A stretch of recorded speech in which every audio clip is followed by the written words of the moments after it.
আমরা বাঙালিরা কিন্তু ম্যাক্সিমামই মাছ প্রেমী। বাঙালিরা কোথাও ঘুরতে গেলেও শুধু খুঁজি আমরা কোথায় একটু মাছ ভাত পাওয়া যাবে। এর আগেও আমি মাছের রেসিপি আপনাদের সাথে শেয়ার করেছি, আজকেও আমি একটা মাছের রেসিপি আপনাদের সাথে আবারও শেয়ার করতে চলেছি। আজকে পাবদা মাছের রসা। এই পাবদা মাছের রসা কিভাবে তৈরি করব সেটাই আমি আপনাদের সাথে কিন্তু শেয়ার করব। দেখুন, আমি প্রথমেই মাছগুলো ভালো করে ধুয়ে নিয়েছি। এবার তাতে একটু ম্যারিনেশন করার জন্য চালের গুঁড়ি আর একটু বেসন নিয়ে নিয়েছি।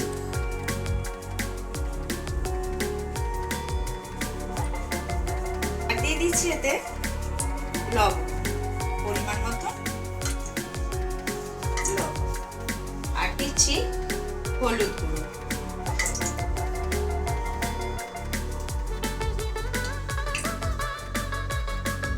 এবার দিচ্ছি একটু সরষের তেল দিয়ে এবার মাছগুলো আমি একটু এইভাবে ভালোভাবে একটু এপাশ ওপাশ করে একটু মাখিয়ে দিই।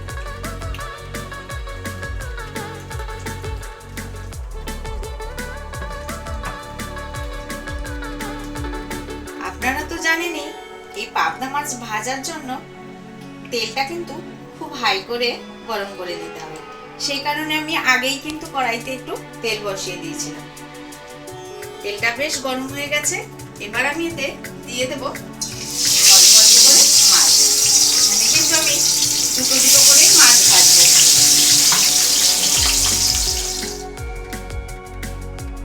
দেখো, মাছগুলো কিন্তু আমার সুন্দর ভাজা হয়ে গেছে।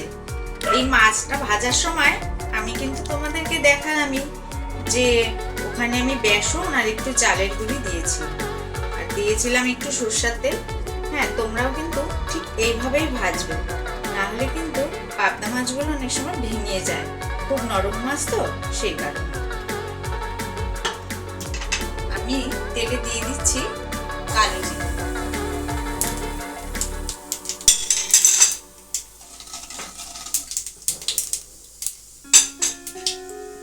এবার দিচ্ছি পেঁয়াজ বাটা,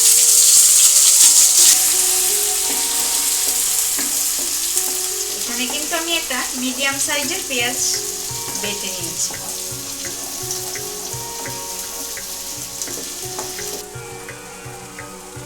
পেঁয়াজটা এই যে আমি এখানে একটু ভাজা বসিয়ে দিয়েছি। আর দেখো, আমি এখানে কিন্তু আরেকটু মশলা দেব, সেই কারণে আমি এখানে নিয়ে নিয়েছি এই যে 5-6টা কাঁচা লঙ্কা, একটুখানি অল্প একটু কালো সর্ষে, সাদা সর্ষে, এই যে 7-8টা রসুন কোয়া, আর একটুখানি আদা, আর একটা টমেটো। দেখো, পেঁয়াজটা কিন্তু আমার ভাজা হয়ে গেছে। এবার আমি এতে দিয়ে দিচ্ছি কালো সর্ষে, সাদা সর্ষে, আদা, রসুন, কাঁচা লঙ্কা সব একসাথে পেস্ট করব।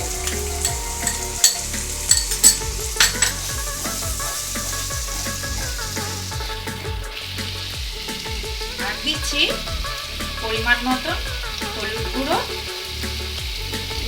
লবণ, কালারের জন্য দিচ্ছি কাশ্মীরি লঙ্কার গুঁড়ো।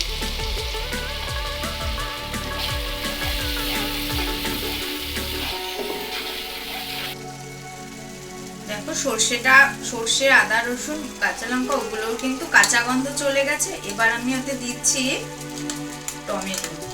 আমি কিন্তু এখানে একটা টমেটো পেস্ট করে নিয়েছিলাম, সেটাই আমি দিচ্ছি। এবার এটাও আমি একটু ভালোভাবে কষিয়ে দেব। দেখো, সব মশলার কাঁচা গন্ধটা কিন্তু চলে গেছে। এবার আমি এতে দিয়ে দেব পরিমাণ মতো জল।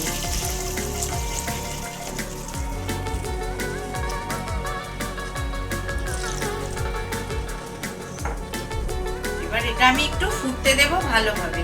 এটা ফুটলে তারপরে আমি মাছগুলো এক এক করে এতে দেব। ঝোলটা কিন্তু আমার সুন্দরভাবে এই যে গাঢ় হয়ে ফুটে গেছে। এবার আমি এতে দিয়ে দিচ্ছি মাছগুলো,